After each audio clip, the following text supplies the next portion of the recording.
Welcome. You're listening to another episode of AML Conversations, where we sit down with some of the brightest minds in the financial industry to explore topical matters around financial crime and compliance. We hope you enjoy this discussion, and please be sure to subscribe for more. Hey, Guy, how are you doing today? Good, John. How you doing? Good. Hey, thanks for spending some time with us. Guy Ficco, who's now Deputy Cheif of IRS-CI. First of all, I know you've been in the role now for a few weeks. Congratulations, and tell us a little bit about sort of the world that you cover in your new role. No, thank you, John. Really appreciate it. Yeah, I've been in the role for about a month now. Former Deputy Chief James Robnett retired, and I was fortunate enough to be selected by IRS-CI Chief James Lee and Commissioner Reddick for this new role to serve as the principal deputy or the deputy chief under Chief Jim Lee. And I come to this role. I've been with IRS for kind of the family business. My older sister was an IRS or is an IRS revenue officer, and came into it that way. Didn't really. I don't know what I was thinking when I signed up, but it was walking into an interview blind was probably one of the greatest things that's ever happened to me in my life, certainly my professional life. And so I've been with IRS-CI since 1995 and had a variety of positions along the way, starting out in New York City and spending a lot of time in Washington, D.C. and Philadelphia and other positions. But in the deputy chief role, I have all of operations really reporting up to me. So I've got our 20 CI field offices. I have 5 executive directors here in headquarters, covering areas from including our internal IT department, our what we call strategy section, which is our human resources and embedded finance section,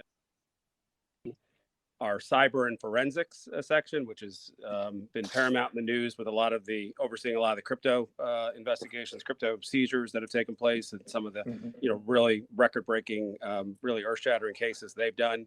A data section called Applied Analytics and Innovation, which we anticipate very paramount over the next several years and decade as we get a stronger hold on our data governance and processes like that, and really learn to utilize our data in the most effective way possible. And then the last section is the section that I most recently was the executive over, which is our global operations section.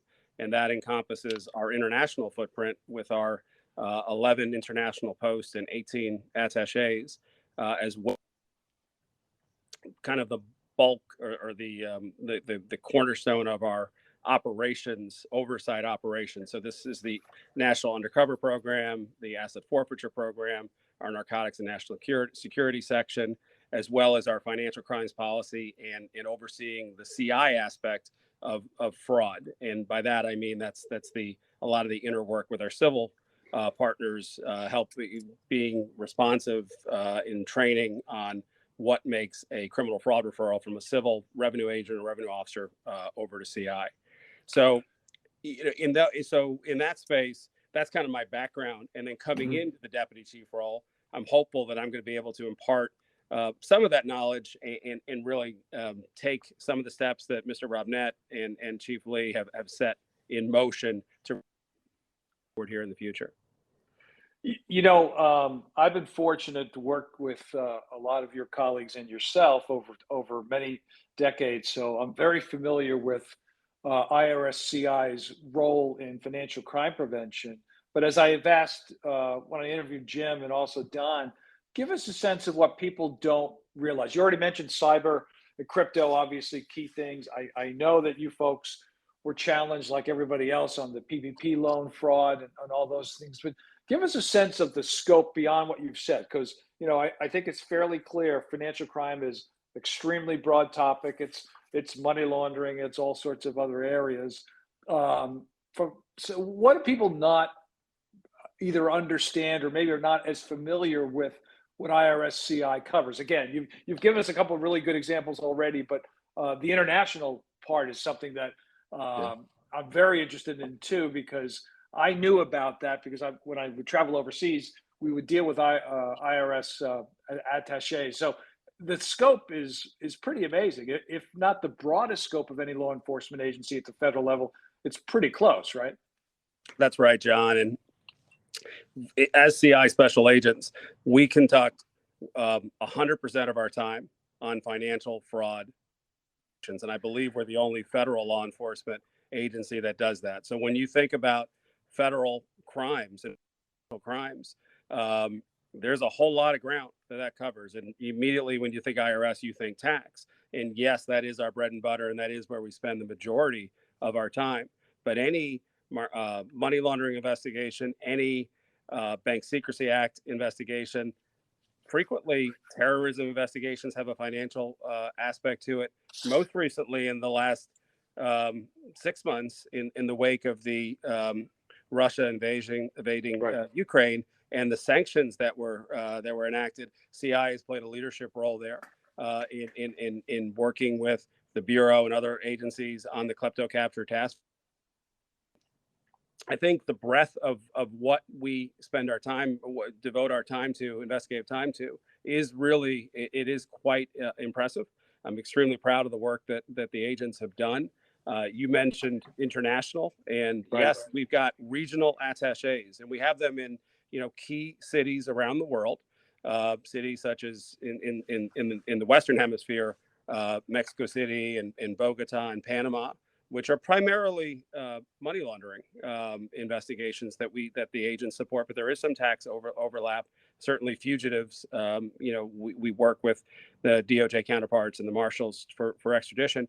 But you start getting to some of the other aspects, some other parts of the world, particularly in Europe and Australia, there are some heavy tax investigations and some complex fraud that takes place that our agents abroad as attachés both assist CI field agents on their investigation, but also work with their foreign counterparts and FIUs to develop intelligence, develop sources and whistleblowers to generate additional investigations. And really, really proud of the breadth. And it's an area that we have expanded and placed our first cyber attaché last year at Europol, at the JCAT, at the Europol in The Hague. And we are exploring the possibility of hopefully putting one or two additional cyber or crypto attachés, placing them within the next 12 to 24 months. So two questions come to mind. One is when, and we'll talk a little bit later about new resources that are going to help not just IRS-CI, but throughout the agency. But when you're looking for people to join the IRS-CI, what's the skill sets that you folks are looking for? And I say that for a couple of reasons. One is I think there's a lot more educational programs around the country and globally that look at financial crime, and some people are deciding, this could be a career. Now, you've been in this several decades yourself, but when you're looking to hire new folks, what are the various skill sets that are important in an IRS-CI, either agent or staff that helps support IRS-CI? Yeah, I'm happy you broke that out because I was going to do the same thing between agent 1811 and non-1811. So by the way the IRS-CI special agent is defined by the position description, which position description, a federal term there as to what requirements are needed. It's specifically looking for someone who's got that accounting background. So you need to have a bachelor's degree with 15 credits in accounting, and I think 9 additional business credits associated. Doesn't have to be towards the degree, but it has to be, you have to have those credits and the degree. Could be towards, it could be something else. The other way to do it is through is to qualify with experience, which can replace the academic requirements. I don't think, which I can candidly say, that as CI, we have not necessarily recruited as strongly as we can to that experience level, because I think there's a lot of very talented professionals who've got some great experience in tracing financial fraud transactions, and this could be in the crypto space with blockchains, or it could be in. So, but that's kind of the basis for the special agent. It's a 20-year career appointment position, minimum 20 years. So there is the age requirement of being under 37 Right. to be able to apply. There are a few exceptions, usually driven by military service, which would extend that clock, but that's primarily the age that we're looking for. In terms of non-agents, I think the area which IRS-CI, like a fair number of agencies, private and public companies, data scientists is an area that we've really been tapping into. And I mentioned earlier about the ability to get a really good handle on data for multi-purposes, to develop potential new investigations, to support existing investigations, but also to determine efficiencies and in what can be improved to both make us more efficient and to support the U.S. taxpayer more efficiently as well, to making sure that we're putting our resources in the right place. So I think data scientists is an area, but beyond that, communications, we have a robust communication staff and public affairs officers in all of our field office and in headquarters. We have other IT professionals that support our network and our infrastructure. We've got a national forensic lab, which sits in Chicago, which you wouldn't not intuitively think that IRS-CI would have a national lab, but this is a lab that does fingerprints and does handwriting exemplars and reconstructs shredded documents and is even gotten involved with some DNA searches and DNA requests in collaboration with other law enforcement labs. So real breadth of what type of individual could be a very, very important and really could have a great career inside IRS-CI. If folks want to stay current with cases that are brought by IRS-CI, I know that, for example, there's many, but folks played a key role in a crypto seizure, as you mentioned. I think it was like $3.6 billion or some right. A crazy amount of money. But is there, besides going onto the website, is there a regular communication newsletter or email that people could go? Because I think it's so important that they understand the scope of what you folks do. Where can people stay current with all the things that the agency's involved in? Well, I think the easiest way is probably through social media, through the IRS Criminal Investigation Twitter account or LinkedIn account. Gotcha. They're both robust and post quite a bit. You also have, on top of that, you'll have special agent in charges who are posting press releases from their particular area of responsibility. Beyond that, every year we issue an annual report, which is accessible through irs.gov and mapping your way to the criminal investigation page. That's great. I actually use that report in a class I teach here at George Mason on money laundering and terrorism, because I said it's a great resource of all the cases, and so that's a great example. Let me shift gears a little bit and talk about what we, the AML community, and you folks specifically, have been dealing with recently, and that is, as we know, Congress and the president signed into law the Inflation Reduction Act a week or two ago, and part of the I won't say the media writ large, but part of the storylines by some in public office is that this is going to result in a large number of IRS agents that are going to be auditing and doing all sorts of sort of negative things. I don't consider auditing to be negative, by the way, but that they would be weaponize the agency, all that sort of thing. We don't have to talk specifically about who said what, but obviously that causes a concern, both safety concerns for the 80,000 plus employees that you do have, and also just perception wise, what people think of that agency. And I've seen a lot of coverage of folks that have pushed back. And I saw a letter from the American College of Tax Counsel, which they sent just last week to the heads of both parties in the House and Senate. And these are lawyers that work with the IRS, but also sometimes defend, clients. And they make a number of statements in there that they say that, I'm quoting from the letter, that false, misleading, or vitriolic comments that portray the IRS as an armed militia risk reaction. So obviously there's a lot here to unpack, but factually, what should folks expect from the additional resources, which I know the IRS has struggled to get over probably the past decade? I know from talking to yourself and and others in IRS-CI that you've been trying to hire, as you just said, trying to get qualified people in there. You're finally going to get some resources to do that. But a lot of other parts of the IRS that deal with customer service, Yeah. processing refunds, all the things that Americans expect. So I know I'm throwing a lot out there, but just in general, how's everybody doing at the IRS, and what do you want to say to our community? Yeah, John, I appreciate you asking that question, bringing that up. So, when I started in 1995, there were approximately 115 to 120,000 IRS employees. There were 3,500 special agents. As of me talking to you right now, there are approximately 80,000 IRS employees and about 2,100 special agents. So we're about 60% of our levels that we were when I started some 27 years ago. I believe the population has grown significantly in that time, and the complexities of the matters that we're involved with. I mean, international was a thing, but not something that we were not, certainly not to the extent it was. This was pre widespread use of the internet. Right. There was no virtual currencies. Were certainly nothing. Cryptocurrencies were certainly not imagined in 1995, and every other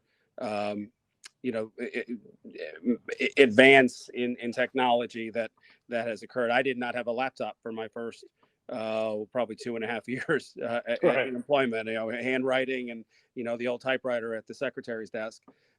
So right off the top, the amount of the funding that is coming to the IRS earmarked for this 9 to 10 year period will allow hiring to get us back to levels. I don't necessarily know that we're going to reach those 1995 levels. I've seen 87,000 employees, that figure thrown out there, and I'll take it at face value. I don't know exactly where the number came from, but that's 87,000 employees.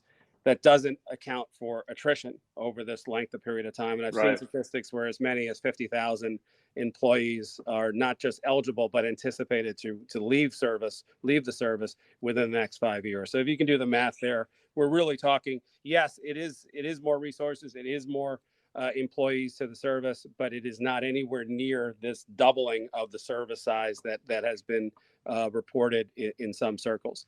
To the armed agent or the Army, 87,000 Army element. Again, so there's one series of 1811 criminal investigators in the Internal Revenue Service, and that is criminal investigation, is which I am the deputy chief of. We have 2,100 special agents, and they are armed because they conduct full police power investigations, conduct undercover operations, conduct arrest warrants and search warrants, and they are armed the same as FBI and DEA and ATF and other federal agencies under the same jurisdiction. With this funding that is set for the next 10 years, we are hopeful that we can go from 2,100 agents to maybe we can plus up by approximately 100 agents per year. So in a 5 to 6 or 7 year mark, that gets us back to that 2,800 to 3,000 mark of agents, which would still be below 90, be significantly more than we are now. And with those additional resources, that would allow us to utilize our skills in more. Our resources have been so restricted the last several years that we've had to be very restrictive and very selective as to what investigations to assign personnel to. With some additional resources, that's going to allow us to be a little bit more. We're still going to be selective, but a little bit more open to some other opportunities, and that could allow us to get involved with more crypto investigations, more narcotics investigations, as well as tax. And just to put a fine bow on the tax investigations, in a world of voluntary compliance that we have in the United States, the only real deterrence that is made public is an adjudicated tax conviction. So again, it takes a whole lot of levels of review, and including the Department of Justice, both tax division and usually the United States Attorney's Office, where you're bringing a potential charge, to review and approve. But all taxpayers are should be paying their fair share. And Right. sometimes a press release of someone who's committed an egregious act will help drive that voluntary compliance aspect of.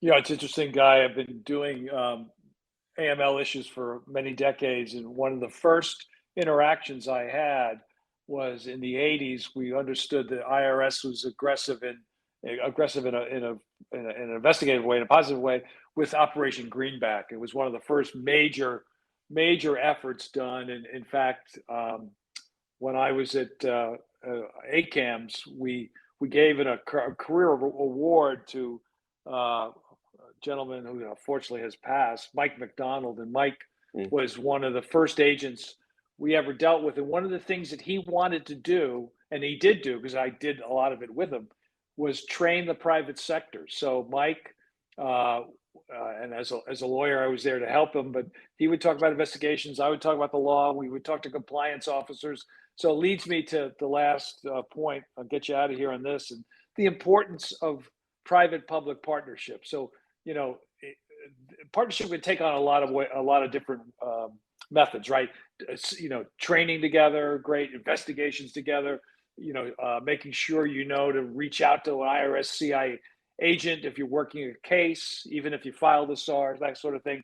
How important is it from where you sit today for there to be a robust private-public partnership with the broader AML community that I know you folks interact with on a regular basis? Yeah, I think it's paramount to the success. And really, certainly over my career, but even over the last 10 years, these developing and strengthening of these public-private partnerships has been probably the greatest advance that I've seen. And the ability, you hit on the training and the knowledge sharing back and forth, the ability to, you deal with a financial institution, an individual has an account in a financial institution, A, they may have accounts at B, C, and D. The financial institutions only see one aspect of that transaction. As a law enforcement agent, that ability to see the whole transaction, the whole scope, that end to end, and then to be able to communicate, even if you're not communicating on specific individuals, the ability to communicate and talk about what each side of this, and there's multifacets when we talk about private industry, but to be able to share that, to see what everyone is seeing, just makes everyone so much better. And I really, we have countless number of positive examples, but really having seen how everyone responded to COVID and the CARES Act and the robust relationships and that were utilized and leveraged to really conduct some great investigations and really safeguard a lot of U.S. taxpayer money in an expeditious way.